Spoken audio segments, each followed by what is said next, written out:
Right now, Special Envoy Steve Witkoff and Jared Kushner in Cairo for tomorrow's ceasefire talks as President Trump warns Hamas it has until 6 p.m. today to agree to his deal to end the war in Gaza. Trump revealing Israel agreed to move back forces, and once Hamas confirms a new line, a ceasefire begins. That includes the release of all hostages within days, as Tuesday marks 2 years since they were taken by Hamas on October 7th. Foreign policy analyst Rebecca Grant is here to react. Good morning, Rebecca. A lot is at stake here. First, what is your thought on what we will see from Witkoff and Kushner's in Cairo meeting?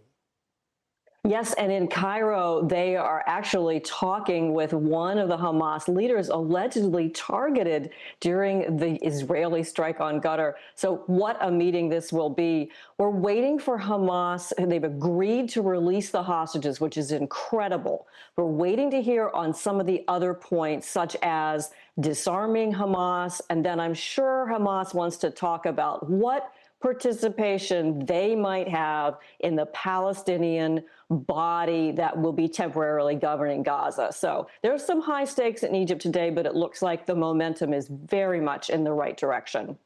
So how much can we trust Hamas will live up to this? Because as you point out, Rebecca, they're not saying anything about whether they'd be willing to lay down arms, and they're certainly not committing to not participating in a future government. And we also heard in the last 24 hours from Hamas that they are going to release all the hostages once the field conditions were met, but it isn't clear that Hamas has indicated what those field conditions are. Hamas is always slippery. There's always one more point to negotiate. Part of that field condition will be the IDF stopping its strikes into Gaza. And even President Trump has said, we've got to have quiet there, otherwise it's just too dangerous.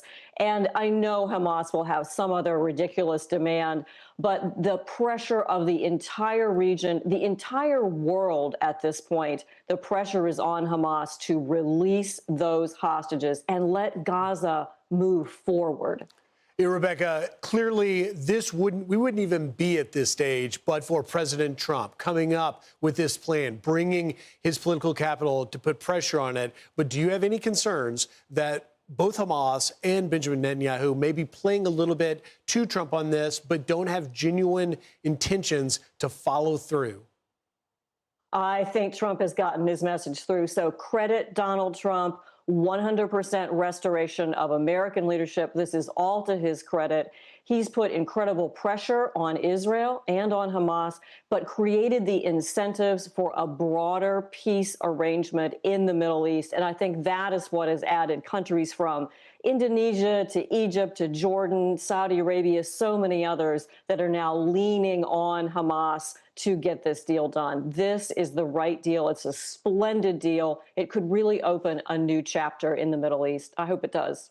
The stakes are high, and the world would like to see those hostages released very soon. Rebecca Grant, thank you very much. Thank you. I'm Steve Doocy. I'm Brian Kilmeade. And I'm Ainsley Earhart. And click here to subscribe to the Fox News YouTube page to catch our hottest interviews and most compelling analysis.